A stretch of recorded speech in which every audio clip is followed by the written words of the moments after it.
నమస్కారం. ఈరోజు ఆలూరు నియోజకవర్గం ఒళగుంద మండలం నందు సొంత బంధువైనటువంటి పెళ్లి కార్యక్రమానికి రావడం జరిగింది.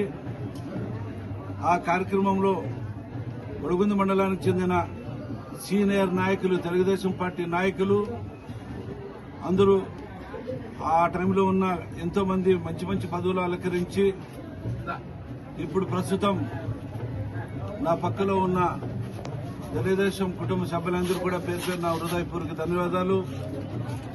ఈరోజు ఆలూరు నియోజకవర్గం గురించి చెప్పడం, ఈరోజు పెద్ద ఆయన నారా చంద్రబాబు నాయుడు గారు పెద్ద ఆయన నేను చెప్పాలంటే ఆలూరు నియోజకవర్గం ఎప్పుడు కూడా చంద్రబాబు నాయుడు గారి పేరు ఎత్తితేనే అంత ఆనందంగా, అంత సంతోషంగా ఎంతో మంది సీనియర్ నాయకులు నేను చూశాను.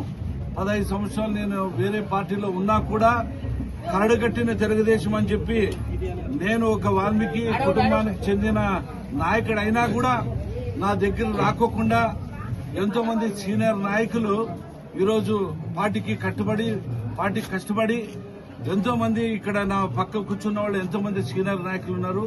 వాళ్ళందరూ బాధ ఒకటే, ఇక్కడ ఉన్న పరిస్థితి మాకు చాలా ప్రభుత్వం వచ్చినా కూడా మాకు రాలేని అనే పరిస్థితిలో మేము ఉన్నామని చెప్పేసి ఈ పెద్దలో చెప్పుకోవడం కూడా నాకు చాలా బాధాకరంగా ఉంది.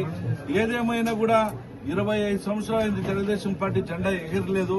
ఇది మొన్ననే దగ్గరలో ఓడిపోవడం జరిగింది కొన్ని కారణాల వల్ల. రాబోయే రోజుల్లో 29 ఎలక్షన్లో ఖచ్చితంగా తెలుగుదేశం జెండా ఎగిరేయాలని చెప్పి ఎంతో సంతోషంగా ఉన్నారు. కానీ మా అందరినీ కలుపుకోలేని పరిస్థితిలో ఈరోజు ఈ తెలుగుదేశం పార్టీ వెనకబడుతుందని చెప్పి బాధ వ్యక్తం చేస్తున్నారు. నేను కూడా పెద్ద ఆయన నారా చంద్రబాబు నాయుడు పెద్ద ఆయన గారి దృష్టికి, అదేవిధంగా విద్యాశాఖ మంత్రి లోకేష్ బాబు గారి దృష్టికి కూడా తీసుకుపోయి ఇక్కడున్న పరిస్థితులు కూడా వాళ్ళ దగ్గర నేను చెప్పడం జరుగుతుంది.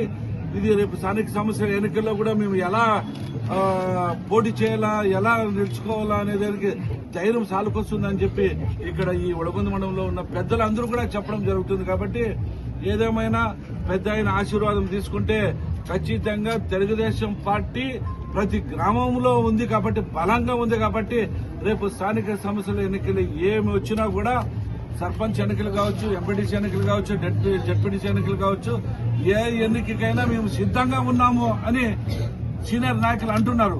ఆ సిద్ధానికి మా దగ్గర ఉత్తు చేయలే ఉన్నా కానీ మాకు ఆయుధాలు లేవు అని చెప్పడం నాకు చాలా బాధాకరంగా ఉంది. మీరు ఎవరు భయపడద్దండి, పెద్ద ఆయన దృష్టికి తీసుకొస్తాం. రాబోయే రోజుల్లో స్థానిక సంస్థల ఎన్నికల్లో మీరు అందరూ వల్ల ఈ సీనియర్లను కలుపుకొని పోతేనే ఈ ఒళగుంద మండలం తెలుగుదేశం జెండా ఎగరేసేదానికి సహకరిస్తారు. కాబట్టి ఈరోజు మీ మీడియా ముందు కూడా మీరు అడిగిన క్వశ్చన్స్ కి నేను ఆన్సర్ చెప్పడం ఉంది. ఏదేమైనా ఆలూరు నియోజకవర్గం అభివృద్ధి కావాలంటే తెలుగుదేశం నారా చంద్రబాబు నాయుడు పెద్ద ఆయనతోనే అభివృద్ధి అవుతుంది. రాబోయే రోజుల్లో కూడా నేను గుంటకల్ ఎమ్మెల్యే అయిన తర్వాత, అనంతపురం నియోజకవర్గ జిల్లాకు వచ్చిన తర్వాత ముఖ్యమంత్రి నారా చంద్రబాబు నాయుడు గారు కూడా ప్రత్యేకంగా నన్ను అడిగి, వేదవతి ఎక్కడి వరకు వచ్చింది, వేదవతి ఇక్కడ ఎన్ని కిలోమీటర్లు ఉంది ఆంధ్రనీవ నుంచి అని చెప్పి ఆయన ప్రశ్నించడం. 8 కిలోమీటర్లు అవుతుందంటే అక్కడి నుంచి వేదవతి కూడా నీళ్లు ఇప్పించేదానికి కూడా సహకరిస్తాం. వేదవతి ఖచ్చితంగా అది స్టార్ట్ చేసి ప్రజలకి 1,00,000 ఎకరాల ఆయకట్టుకి నీరు అందిస్తామని చెప్పే మాట కూడా పెద్ద నారా చంద్రబాబు నాయుడు గారు కూడా చెప్పడం జరిగింది. మొన్ననే ఆయన ముఖ్యమంత్రి నారా చంద్రబాబు నాయుడు గారు స్టేట్మెంట్ ఇవ్వడం జరిగింది. రేపు జనవరి, ఫిబ్రవరి లోపల ఎక్కడ గుంతలు లేకుండా రోడ్లు నిర్మిస్తామని చెప్పడం జరిగింది. కాబట్టి ఒకవేళ ఉపాధి హామీ పథకం ద్వారా కావచ్చు, పంచాయతీరాజ్ కావచ్చు, R&B కావచ్చు, ఏదేమైనా ఈ గ్రామాన్ని అభివృద్ధి చేసేదానికి తెలుగుదేశం పార్టీ ఎప్పుడు ముందుగా ఉంటుందని చెప్పి ఈ సందర్భంగా మనం చేసుకుంటూ సెలవు తీసుకుంటాం.